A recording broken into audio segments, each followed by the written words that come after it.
Many people consider dentistry to be just about teeth, keeping them clean, white, and free of cavities. I would agree with that. That would be incorrect. Bummer. Dental problems can also include gum disease. Gum disease. I know what it is. It's when your gums get all pink and puffy. Pink and puffy. Am I wrong about the puffy? You could say puffy. We probably would say inflamed. But gum disease can actually be much more serious than pink and puffy. Serious how? First off, if gum disease, which is also called periodontal disease, goes on too long, it can weaken your gums, make them recede, and you can lose all your teeth. Yikes. Losing teeth sounds a lot more serious than pink and puffy. That is my point. Any missing teeth can ruin your bite, make chewing difficult, and give you recurring headaches. But the problem is bigger than teeth. Bigger than teeth. The biggest problem with gum disease is you have a disease in your mouth that is spreading throughout your body. Spreading throughout my body? Every minute. This can have many adverse effects. Yuck. I would think so. You have to understand, the mouth is a gateway to the entire blood supply. The mouth has an amazing number of blood vessels in it. Is that why some medicines are placed under the tongue to absorb faster into the system? Exactly. It is also why a critical part of dental health is preventing gum disease. Sadly, even though we estimate up to 80% of people are affected by gum disease, most don't take periodontal disease very seriously. I had it once. All I knew was my gums felt more sensitive and they tended to bleed easily. And I found this can contribute to bad breath too. All of that is true. Realize there are always bacteria in the mouth. And food particles from what we eat can settle in areas between the gums and teeth. These particles will decay to cause infections too. I had not thought of that. And here is the big one. Because of this bleeding that accompanies gum disease, those bacteria in the mouth are in contact with the blood vessels. That is how it travels through the body? Yes. One of the first things we discovered is it can contribute to heart disease. Heart disease? You are kidding me. Bacteria entering your blood vessels from your mouth can raise the body's immunity response, which can create inflammation in the heart and arteries. It not only can harm the heart, it can also thicken the walls of arteries which hinder the blood flow and make the heart work harder. Okay, really not good. This also increases chances for plaque to form in the arteries. If plaque lodges someplace that obstructs blood supply to the heart, there is a heart attack. If it obstructs blood flow to the brain, there is a stroke. Really not good. I am giving gum disease some serious respect.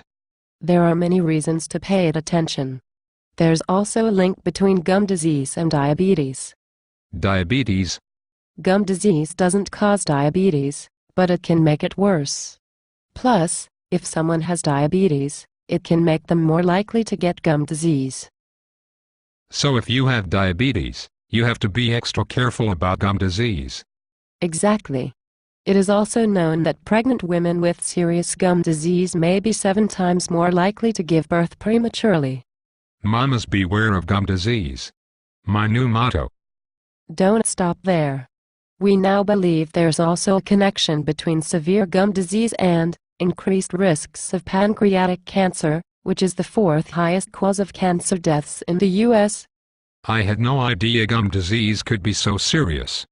Most people don't. Bacteria circulating in blood can also put a strain on the immune system.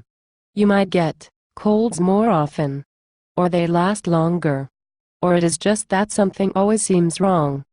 Yucks.